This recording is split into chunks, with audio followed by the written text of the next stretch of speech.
Hey everyone, welcome back to Corporate Decoder, the place where we decode the hidden stories in your favorite company's filings, and where today we'll be looking at a company that might be facing some bumps in the road. Ever wonder about the behind the scenes of a company's stock listing and accounting changes? Today we're diving into Borealis Foods Incorporated latest report to find out what is really going on. Before we jump in, if you like getting these unfiltered looks into corporate moves, hit that subscribe button and the notification bell. Also, our Discord community is where we break down these things further, so join us there, link in the description. Alright, so we're looking at a Form 8K filing from Borealis Foods Incorporated. Think of this as a company's way of telling the public about big news that isn't necessarily an upcoming earnings report. It is for important stuff that just happened. The first big piece of news here is about their stock. It seems Borealis Foods Inc. received a notice from Nasdaq, that is the stock exchange where their shares are traded. This notice says the company isn't following a specific rule. This rule basically says companies have to hold a meeting for their shareholders every year within a certain time frame after their fiscal year ends. Missed this deadline. Nasdaq has given them a deadline. They have until February 26, 2026 to come up with a plan to fix this problem. If Nasdaq likes their plan, they might give them more time, up to 6 months past their fiscal year end, to actually hold that meeting and get back in line with the rules.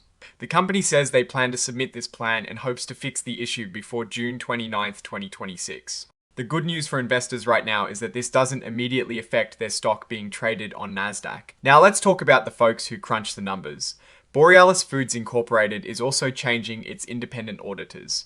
This is a pretty common thing in the corporate world, but it is worth noting. Their previous accounting firm Berkowitz Pollack Brand Advisors plus CPAs LLP is no longer their auditor. This happened because a different firm, Carr Riggs & Ingram LLC, took over some of Berkowitz Pollack Brand Advisors plus CPAs LLP's business. So, on January 13th, 2026, Berkowitz Pollack Brand Advisors plus CPAs LLP officially resigned.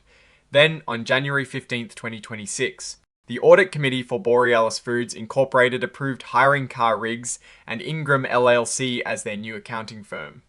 The company is also assuring everyone that their past financial statements, the ones audited by Berkowitz Pollack Brand Advisors plus CPAs LLP for 2024 and 2023, did not have any major issues or red flags in them.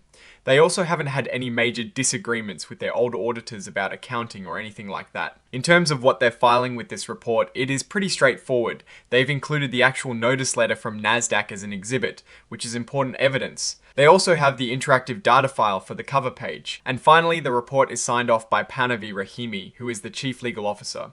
This signifies that the company is officially submitting this information to the Securities and Exchange Commission.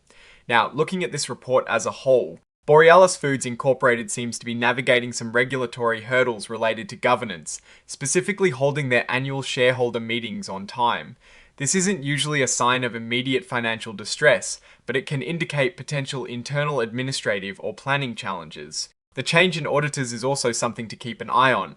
While it is presented as a smooth transition due to an acquisition, any major change in accounting partners can sometimes bring new perspectives, or, less commonly, uncover issues. For investors, the immediate takeaway is that while there is a Nasdaq listing rule issue, it is being addressed with a plan. The lack of immediate delisting is positive.